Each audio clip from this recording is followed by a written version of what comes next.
Hello and welcome back to SOMAtalks, a podcast where body and mind meet. I want to start today's episode by asking you a question that might sound a bit strange at first, but it determines almost every single day of our lives. What are you actually afraid of? If you really peel back the layers of your daily anxieties, what do you find at the very bottom? Is it the external event itself? Or is it the way that event will make you feel? Why do we run away from quiet moments? Why do we immediately reach for our phones the very second that loneliness, boredom, or restlessness comes in? Why do we keep ourselves overly busy, overscheduling our weekends until there isn't a single blank space left? I have an impression that we live in a culture that is profoundly afraid of feeling. We treat uncomfortable emotions like flaws that need to be immediately fixed or distracted. But are we actually afraid of emotions such as sadness, anger, or anxiety? Or are we rather terrified of what those emotions might cause if we release them? Are we afraid of the feeling, or are we afraid of losing control? Today on SOMAtalks, we are going to challenge a misconception about our inner peace. We are often told that we only have two choices. We can either control our emotions, or we can completely lose ourselves in them. But perhaps true emotional freedom is neither about obsessively controlling your feelings, nor completely letting them go. Today, we're going to explore the toxic spectrum between hyper-control and emotional impulsivity. Why do we seek constant distraction to escape our emotions? What neuroscience and psychosomatics say about it.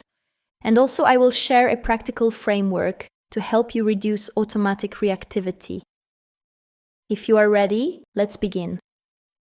To understand why we are so tangled up in our inner lives, we have to look at the rigid stories which society tells us about emotions. From a young age, the messages we receive generally split into two opposing ideas.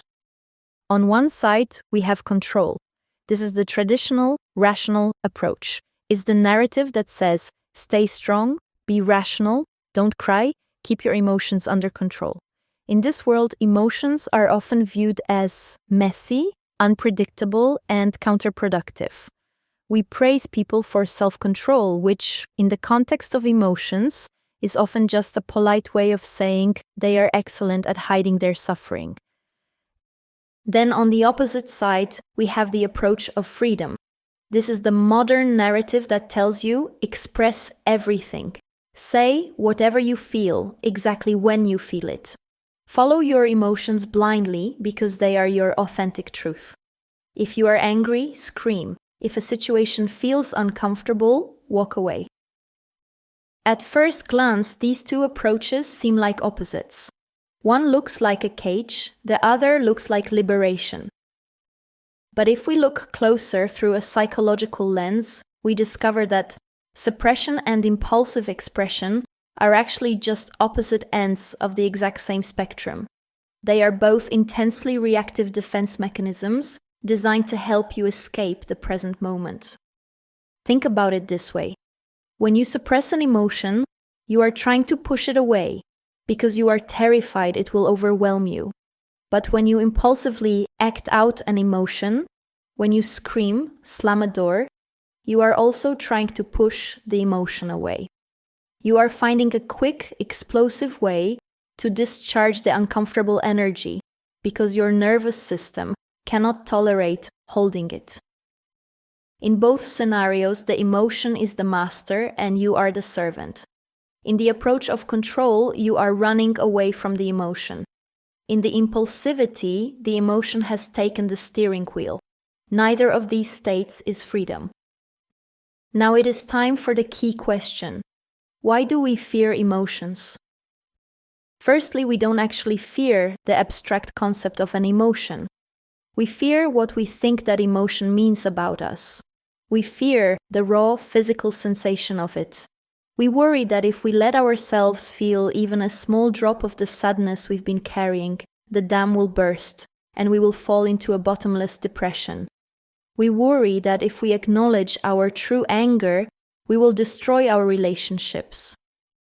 And because modern life has provided us with endless digital distractions, we never actually have to face these fears. The very second an uncomfortable feeling rises into our awareness, we automatically deploy our favorite anesthesia. We scroll. We open an app to shock our brains with a hit of dopamine. We check our emails to feel productive. We work ourselves to exhaustion. We overpack our schedules because they protect us from the conversations we need. Think about how we handle grief. When a relationship ends or a dream changes, society gives us a very small, socially acceptable window to mourn. After that, the quiet pressure begins. You need to move on, stay busy. So, we stuff the grief into a dark corner. We tell everyone we're fine. But emotions are not items you can just delete from your life. They are a living form of energy. When you avoid grief, it doesn't vanish. It transforms. It turns into an unexplainable irritability or a constant tiredness or impatience. Now let's think of anger. So many of us, especially those adapted to be people pleasers, were taught that anger is wrong, egoistic, destructive. So when anger naturally arises, perhaps because a boundary was crossed, we start to fight with it. We turn it inward, where in the long term, it fuels deep exhaustion and resentment. We say yes when our whole body is screaming no, all because we are terrified of the raw energy of anger. We do this because we have never been taught how to simply hold an emotion. We've only been taught to either fight it or run from it. So what psychology and neuroscience tell us? When we look at emotions through the lens of modern neuroscience, the terrifying aura around them dissolves. First, emotions are not flaws. They are signals. Every emotion you feel carries vital information about your boundaries and your environment. Anger is a signal that a boundary has been crossed. Fear is an alarm telling you to look out for danger. Sadness is a slow, heavy energy designed to make you pull inward, process a loss, and seek rest. Furthermore, neuroscience reveals that an emotion is a temporary physiological event. Dr. Jill Bolte-Taylor, a Harvard-trained neuroscientist, mapped out what she calls the 90-second rule. When an emotion is triggered, a predictable chemical cascade is released into your bloodstream, creating a physical sensation, a tightness in the chest, a flush of heat, and so on. From the moment the trigger happens, it takes exactly 90 seconds for those chemicals to completely take over. To put it simply, an emotion only lasts for a minute and a half. So why do we stay angry for days or anxious for weeks? Because of our thoughts. When the physical sensation arises, our mind immediately begins to create a story. Why am I always like this? They shouldn't have said that. What if everything goes wrong? That story triggers a new wave of chemicals, which creates a new sensation, which feeds a new story. We loop ourselves into chronic states of suffering because our minds refuse to let the physical wave crash and recede. When we look at this through psychosomatics, we see that chronic emotional suppression has a massive physical cost. When you force an emotion down, your brain works intensely to hold it tightly. This constant internal fight keeps your nervous system trapped in a state of chronic fight or flight response. Over time, it turns into physical symptoms: tensions, headaches, clenched jaw, inflammations, and so on. Your body is showing you what your mind is trying to ignore. Psychological research shows that regulation is the exact opposite of suppression. Regulation means changing our relationship to the emotion, not changing the emotion itself. One of the most famous findings in modern neuroimaging says, "Name it to tame it." Studies show that simply labeling an emotion in words, saying to yourself, "I am feeling panic right now," instantly reduces the activity in the amygdala, the emotional alarm center of the brain. You don't have to fight emotions. You just have to name them, step back, and watch them rise and fall. Long before modern neuroscience mapped the amygdala, Eastern philosophies were practicing this exact form of mental freedom. In Buddhism and yoga philosophy, emotions are viewed as natural phenomena, like the weather. If you look up at the sky and see dark rain clouds, you don't panic and think the sky is permanently broken. You don't try to fight the clouds. You also don't mistake yourself for the cloud. You don't say, "I am the thunderstorm." You simply say, "It is raining." But in our modern life, we constantly mistake ourselves for our internal states. We say, "I am anxious," or "I am depressed." We completely identify with the passing emotions. The core of Eastern practice is being an observer, the quiet, unshakable self-awareness that sits behind your thoughts and feelings. Eastern philosophy invites us to observe our emotions without judgment, maintaining an unbiased awareness. This is the ability to stay anchored in your center, regardless of whether your internal world is pleasant or unpleasant. This is what the Buddha referred to as the middle way. It is a path that leads between the two traps of suppression and impulsivity. These traditions do not encourage you to be a cold, unfeeling being. They encourage you to feel everything, to feel the absolute depths of life, but to do so with non-attachment, allowing the experience to move through you without becoming enslaved by it. This brings us to the most liberating insight of this entire discussion, understanding the difference between feeling an emotion and following an emotion. We often confuse these two, which is basically why we are so afraid of our feelings. We think that if we allow ourselves to fully feel anger, we are automatically giving ourselves permission to act it out, to scream or destroy our relationships. But let's highlight a very clear line between these two states. Feeling anger means noticing the physical fire in your chest and having the courage to sit with that physical discomfort. Following anger means letting that fire take control over your judgment and acting under its influence. Feeling fear means acknowledging the tension in your stomach when you face an uncertain situation. Following fear means letting that tension make every single decision for you, keeping your life restricted. Feelings are great visitors, but they are terrible leaders. True emotional freedom means acknowledging an emotion and having patience to observe it and feel it, without letting it take the lead over our lives. When you see the difference between feeling and acting, you realize you can tolerate any emotion because you are no longer under its control. You can be terrified and still take the step.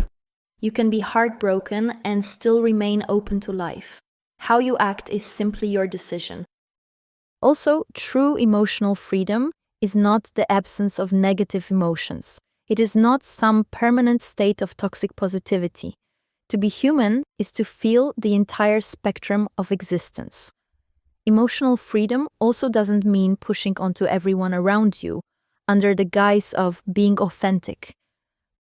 True emotional freedom means you are no longer intimidated by your own internal state. It means that when an intense emotional wave rises within you, you have built the nervous system resilience to stay present with it. You don't panic, you don't run to your phone to numb it, and you don't project it onto others.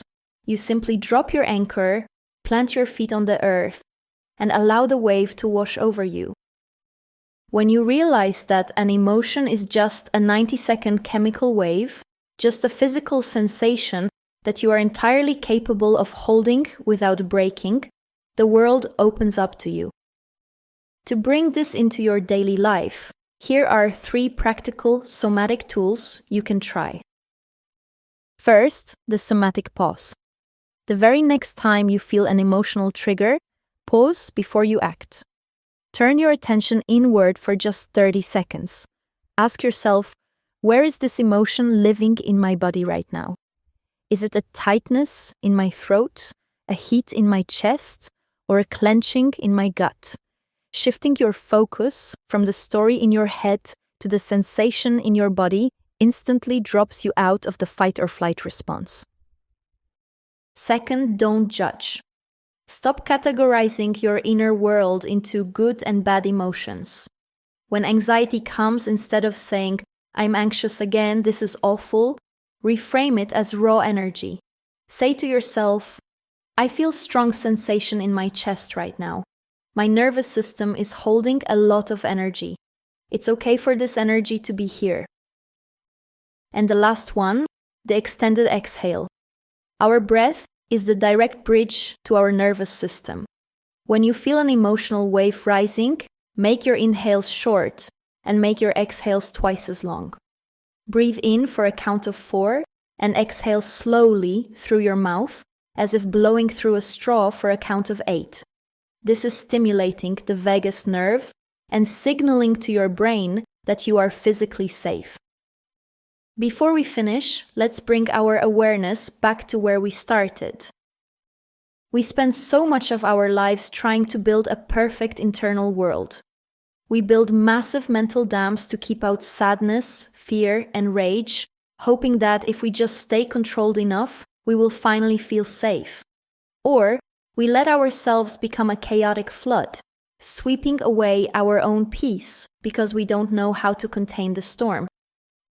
But the invitation of SOMAtalks is to choose a different path entirely. Don't build a dam. The pressure will eventually break you. Don't become the flood. It will only leave you washed out and empty. Become the river. Perhaps emotional freedom isn't about feeling less. Perhaps it's about your soul becoming spacious enough to hold absolutely whatever you feel. Thank you so much for being with me today. If this episode spoke to you, share it with a friend who might like to hear it. Until next time. SOMAtalks, Agata Daras.